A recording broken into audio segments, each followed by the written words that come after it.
Medie, thank you very much for joining me today. If I can just ask you to introduce the world to who you are and also who 256 Youth Platform is as well, please. Yeah, thank you so much, Heather, for sparing this time so that we can have this conversation. I'm so excited about it. I'm called Mohammed Makuza Mukalu, but the world popularly know me as Medie. Currently, I lecture. I'm doing lecturing. I love teaching people, so I joined a university called Makerere University Business School. I'm a Ugandan. I'm a proud father to a beautiful daughter called Hannah Makuza. She's 9 and in P4. The last 13 years, I've been working with the community, and I'm part of the co-founding team of Plus 256 Youth Platform, which is managed and inspired by a huge team of global. Actually, 256 is one of the luckiest international organizations in terms of people who manage it. And I'm so happy that I've managed to reach these people through passion, and when they see the things we do, everyone has given a contribution. So we have a very humble organization that teach values of change and basic values that make people use what they have to create community impact. I can't finish everything about 256. We chose the name 256 because that's the code of Uganda, and young people, we are the majority in Uganda youth. So we wanted a name that will make young people feel, oh, we are the code of this nation, so we can do anything to change the nation. So that's why we chose that name. Yeah. Nice. If I can just share my experience of 256 and why I came back a second time, was that there is something that pulls these people together in the community, and everyone is a volunteer, and they have this belief in improving things in the local community for the local community. And that was just so impactful. And I don't know how you cultivated that culture of family, I guess, in its essence, is that consideration for each other, that we're all in this together. And I don't know if you know how you've managed that, because it is special, it is unique. Yeah, do you have any ideas of how you've managed to create this culture of family and community in its purest essence? Yeah, so I said we have built a humble organization on values. I have chicken in the background, so you just need to bear with that. And that brings the sound of Africa and the village part of it. As I said, we have built this organization on values, and our first value is family. We build everything on the concept of the family as a value, because everything begins at home. Everything is built at home. So we wanted to introduce a reminder to people that if you can solve things at home, you eat on that basic budget, and you find like a humble family in Uganda, it has an average number of 8 people. But in spite of the poverty, like you find these families are always smiling. They deal with family issues together. You find like no one has come up and say maybe we are disowning someone, or we are chasing you from the family because you are alcoholic, maybe because you have this indiscipline. So you find like at a family, there is a lot of science that puts a family together in good things, but also in bad things. So we thought we could scale up this value at a community level and build an empowered community of young people who solve things in a family way. So for example,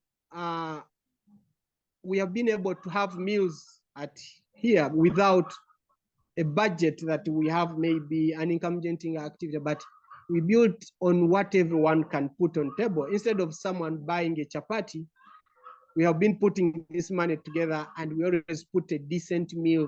So you find like a budget that will sponsor 2 people to have a meal, it can sponsor 8 people to have a meal. But when people don't work in family settings or with belief, you find like 2 people have eaten, but 6 people have missed a meal. And you find like these people have missed a meal, they are getting sick of ulcers, their emotion, like they are hungry, they are angry. And most of the time they think of, okay, let me go and become a thief and steal someone's property, because this person has, this person doesn't have. So you find like the origin of bad things always come because the other person who has not thought about that person who doesn't have. Yet if these people thought about what they have and maximize on the usage of it, you find like even the food that people pour, because if you just went on dustbin, you find like part of the dust, the garbage, there is a huge percentage of food. For us, we think if we thought as a family, we would find like a meal that will be eaten by one person can feed other 5 people. So from that aspect, we have built this organization in a holistic way of appreciating it in the way we live, in the way we spend, in the way we plan, in the way we blame ourselves. That even when we are blaming someone in our family, we don't blame them as an outsider. For example, our community has a tendency of victimizing young people who are abusing drugs, not knowing maybe the cause of them abusing drugs is because they are stressed. No one have taken time to know why. Look at an issue of teenage pregnancy. There are enormous factors that makes young people to mess up and go into unwanted sex and become pregnant. But you find a community will condemn them like these are immoral young people who just want to indulge in sex behavior. So for us as 256, we accept these people. We start a new chapter. We create up projects that come from the interest of these young people. And you find out like many of them have been able to change because there is a family to receive them. So I'll say that is the magic, and it's not only the magic, but also it has science. It is a bit complicated because it is sustainable on its own, but people with naked eyes will never see the success of this program. They will always ask, how do you sustain it? And when you try to explain, it's almost hard. But as time has gone on, we have appreciated it. We are trying to come up with some basic way of evaluating it and monitoring. So because we need to have a model that maybe the whole world can build on, can be documented with the failure and the success part of it. And every year we have been able to appreciate some concept out of it, and we are growing into sustainable, documentable way of this program. I don't know if that answers what you asked, but in a nutshell, that's what I can put together. Yeah, no, I really appreciate that. And what I'm hearing is that holistic approach, which even here in the West, people are now recognizing. I think the pandemic showed everyone around the world the impact of the external factors on our mental health and how much we need to prioritize our inner world to take care of ourselves. And so, yeah, just hearing you talk about it is like, of course, if people are going to be shamed or ostracized within their communities, they're going to shut down, and that's going to lead to them making themselves sick. Whereas you need community to be able to have that nurturing environment to pull these different things out of you, and that is in your essence what you do. It's that support and that that loving kindness and that family nature. Yeah, thank you.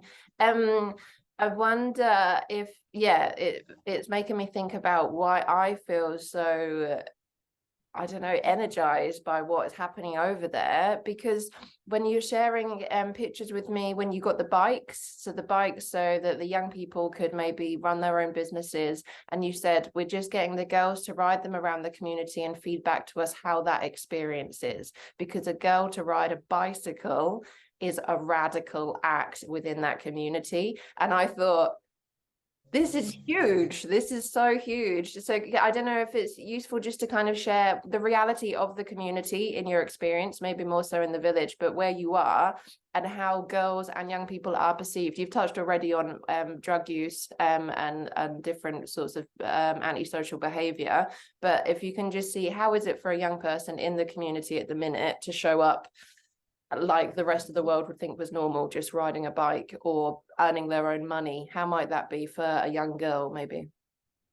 Yeah, thank you so much. And with that point, it's like I want to bring in a way that when you study some psychology and you work with the community, you start appreciating this concept. And to me, I've been reading much about why people think and behave the way they behave. And what I found out, like, that's how human beings like were created. Like the brain has that primitive set of values that nothing can never change. So me being a student of psychology and working with the community, it has enabled me to come up with programs that try to desensitize the things which are not true. For example, in Africa, they say like girls are not meant to ride bicycles. And that is trying to phase out slowly by slowly because it was not backed by science. Like if men can ride bicycle, why? And you find like even another community actually is the opposite. Like women are doing most hard work that men are doing. For example, if you go to the northern part of the country, Uganda, you find like women are building houses, women are looking for food, and men are just in drinking joints. But that is normal culture in that position. So in my community, I've been able to adopt different practices that community have to look at and say, okay, if a girl is riding a bicycle, then they are doing it so well. They're using the bicycles to sensitize about COVID, sensitizing about farming. So the community is able to add value on something that they have been saying is not normal, so that they accept it slowly by slowly. So now on our community, like now, our community is so free because whenever girls could ride bicycles, you find like the community would yell at these girls and would laugh and would make funny comments. But on the other side, because these girls, when they become pregnant and deliver, they lose their esteem. So they also want to get that empowerment where they talk to community, where they listen to community and be able to resist in a positive way by explaining themselves, so that it is like a training ground for them to learn to say no, but in a positive way. If you're saying I'm useless because I gave birth when I'm 18, I'm still useful because I can ride a bicycle and I come and teach you how to grow vegetables, which is a problem with your community. So I find the community appreciate them. They appreciate the strength that girls can put as a contribution to the community, but also this leverage on the resources that we have, because if we only allow men to contribute on development and we leave girls without the empowerment to contribute, it means we are leaving a huge amount of resource idle, prejudiced, but also not empowered to take the position to be able to be productive. So this is something we adopted to use the bicycle. We're also using boxing. We're encouraging girls to join the boxing more, even when it's slow. Like actually today we have boxing, and the main fight is in between a Ugandan female and a Tanzanian female. And the boys will be like escorting these girls. And this is a huge, huge affirmative education to our community to see women taking the lead of the game. And when they come back, they can able to inspire other girls to take on huge things. And it has a direct empowerment to girls in areas where they have been saying no because they feel they are weak. A girl will say, no, I don't want to have sex to a man because they feel they're empowered to say no, and their no can be backed by what they can do. But also the community always, there is a theory which is modeling. Modeling is a psychosocial theory which is built like people can learn informally by seeing things. So people look at models, and sports can be a model if you engage people who have been prejudiced and weak, that women cannot do this sport because they are weak. So whenever they see, even the community starts saying, oh, girls can throw these stronger punches. So if I'm a weak man, I don't dare to say I'll fight a woman because I know they can fight back. And you find like that will solve a lot of gender-based violence in a good way, because women are showing like they can say no and they can fight for their space. So in summary, that's how we are using science to come up with the interventions that teach communities directly, but also indirectly. Yeah. Thank you so much. And I think that already, like, that's the fire, isn't it? It feels, unfortunately, it's such a low bar that women are still being seen as the lesser. And then that's not even to mention anyone that identifies as LGBT as well within your country. It's illegal, and there's possibly the threat of death. Is that true at the minute if you're gay? Yeah, The government passed a law now. Which is just like so backwards. And at the minute in this country, I feel that there's a risk of at the minute you can teach about homosexuality within education. However, at the minute, sex education is being questioned if it's appropriate or not, and therefore it's running that risk. And we know what happens when people haven't got the education or the knowledge or the representation. They shrink, they hide, they're at risk of harm. And that's what I feel we're talking about with the boys and girls things, female and male. Actually, we're just talking about people being free to be themselves in society and being represented. And it's really, it doesn't make any sense in my head why anyone would try and control that, apart from it's a hangover from the colonialist days. However, not to stay in the negative, staying there with the positive that you're talking about, this sort of education and empowerment for young people. I'm curious, what is it that motivates you to do this? Because it's not easy. It's not easy at all. And I think it takes, you have to have a huge heart to be able to hold space for so many other people. So I wonder if you would share, why do you do what you do? Again, that's a very nice question, because I've received this question very many times, but also even the people I can work with, sometimes they get demotivated because sometimes people have done things they do because they want to have direct benefit like money. And one, I have 3 reasons that have kept me do the things I do. The first one, I was adopted by someone who was not like my biological family. And he took me back to school. So he picked me from the street, he took me back to school. He went to school, started playing football. And from that, right now I have a master's and I'm almost doing my PhD. So I'm so successful from this one support person who gave me a hand. So I came to appreciate, like, in this society, everyone, if is given support, then we can do beautiful things and big things.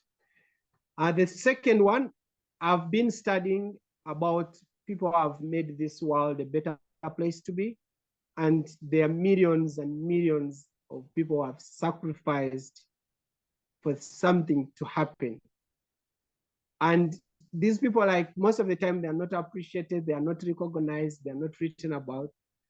And to me, that is what is more special. Like, I have not struggled to look for recognitions like money, like being written about, because I know, like, people do big things, like they will never be big people, and it's not even necessary.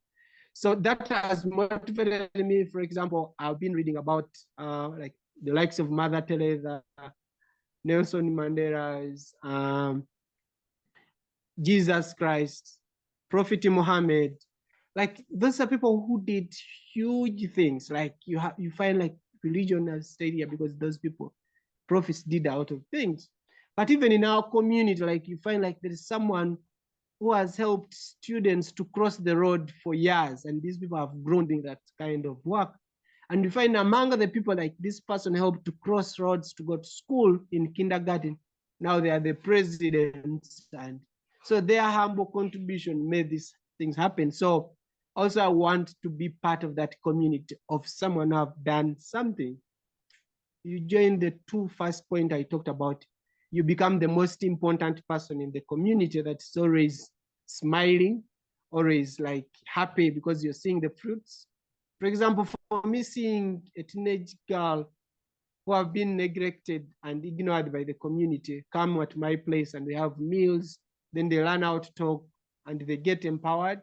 Seeing a boy on street who's taking drugs, but he knows I have an option of going at 256 and Medie will accept me in his home. We'll eat together and save that person from being aggressive and being on drugs.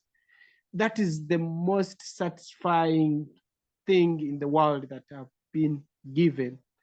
I've been motivated by seeing people naming their children after me. Those girls have been pregnant in my home. You feel like they have born their kids and they are naming them Muhammad or Medie. And you ask, why have you done that? Because I never ask and say, we feel like your name will inspire them to be good people in the world. So, like, to me, that has made me so happy. But also being like, I've learned more. So I've learned how to help people. I'm still learning more because it is challenging. Every person comes with different situation, different challenges. But because I've been in all hustles to be a better person, always I've used my example to people who feel like they are desperate, they can do anything. I use my story to tell them I was in that time and I managed this way and this way. So if you did this, so I've become a true example and lesson to people, and I've seen people do better. I've seen young people leave drugs. I've seen young people leave stealing things. I've seen young people like become productive. For example, right now I'm staying with someone called Edwin. Edwin started helping older people. He looks for food and clothing. Even this morning, there was an old woman who came here, and Edwin didn't have any money, but he talked to this woman, and the woman went back smiling. I had 10,000 I had to give him because he did it the best way, like I would have done it. So I'm seeing the impact scaling up, and to me, that gives me a smile to do this every day and continue. The other motivating factor has been like people like you who join and contribute without any string attached to this.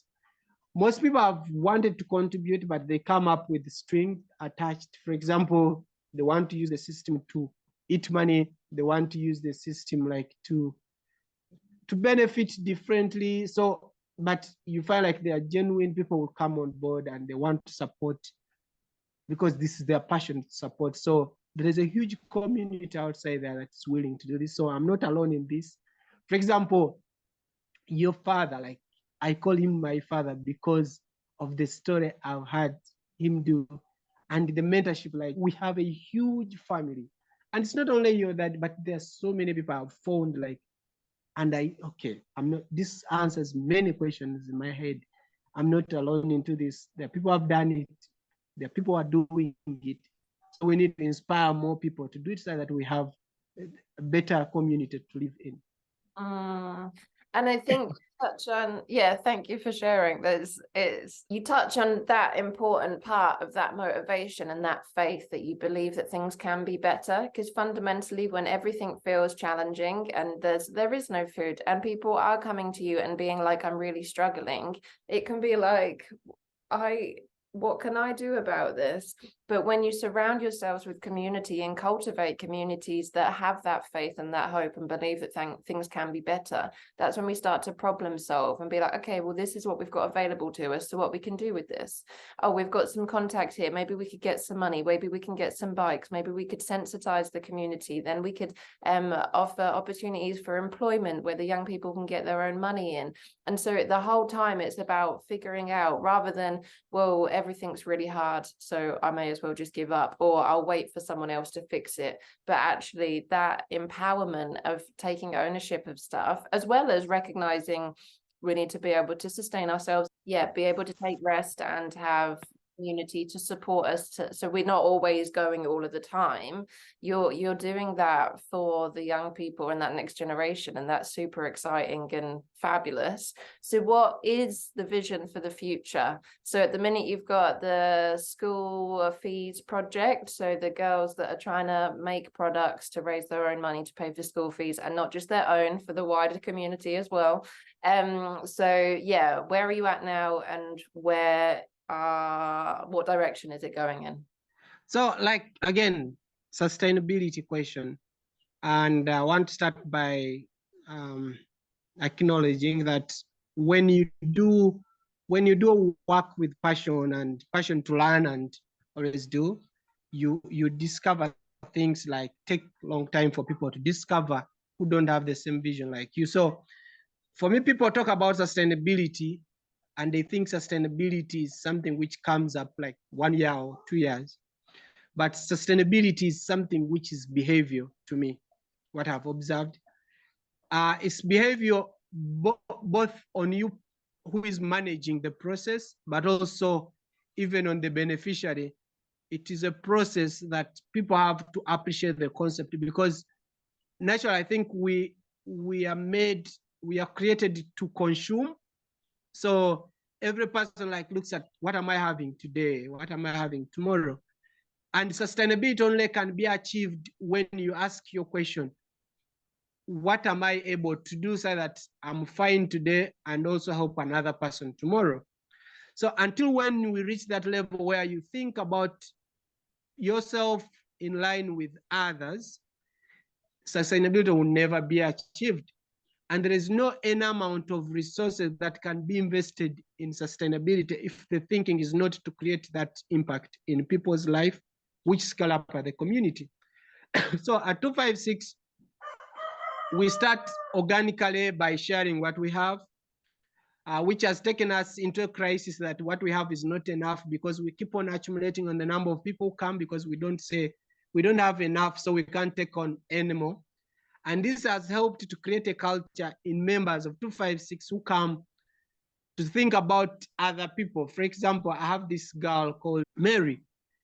We paid school fees for Mary and other 13 girls. And they all benefited from the same programs. But out of 13, only one girl says, I'll stay and work with the 256 so that I continue looking for money which will pay all our school fees in university. The 12 girls, they say they want to be on the program, but they want to try other mechanisms. They want to try other opportunities because they don't trust the system 100%. But this one person trusted that even she still wants to support herself, support her sister, but also support the 12 girls to go to university. So this is making us spend sleepless nights and days thinking of how do we sell products, raise money, not only for one person, but for the entire 13 girls. So this is something which we're scaling up on members of the organization, but also we are buying into the process and learning how to do it, getting better at mobilizing resources. Instead from asking people, we are looking at doing businesses. And when we do business and get money, we are thinking of how to reinvest that money so that we don't only get school fees once and we don't have a business.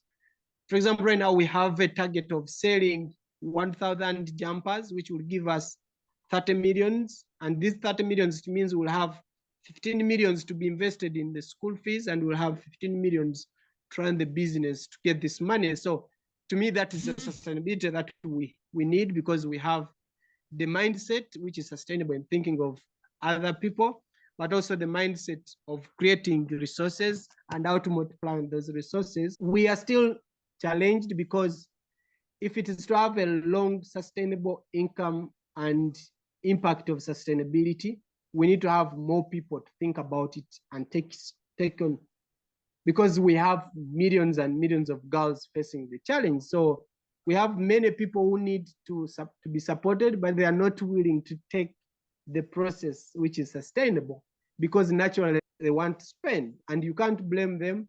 It's only you can take on the process of teaching them and empowering them and inspiring them to know that life is not about them. Life is about others. And I've even seen that in the organization where you have 13 girls and they are saying, why are we taking on other girls that we cannot support? And you ask them, if we didn't take up you, then you will not be here. So we need to just think about bigger way. And I even have gotten advice from friends asking me, Medie, you're not going to sustain that organization because every day you're crying of like you have a big responsibility. Please get a job and they say, even when I get a job, I want to contribute. This job should contribute to another person because that's how life should be. Yeah, so that is it, and that's where we are.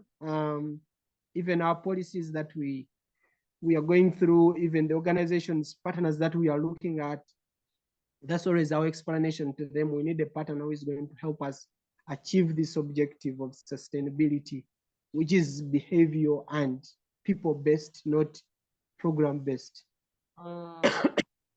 Yeah, I think, and that's the core value, isn't it? That it's about the people rather than anything else. And I think all too often organizations, and to some degree, you know, you need to make sure you've got enough money coming in to be able to sustain the project, sure. But then the focus is more on getting the money rather than helping the people. And you're in a position where the people need help. You know, there is, There is no state support, there is no council in that sense, there is no benefit program. So there is no other option. So it makes so much sense that you do offer and give more than you maybe have capacity for. With that in mind then, and we've just got a few minutes left, is there any sort of message that you want to share about, I don't know, whether about people building community, supporting community, helping other people, or final last word?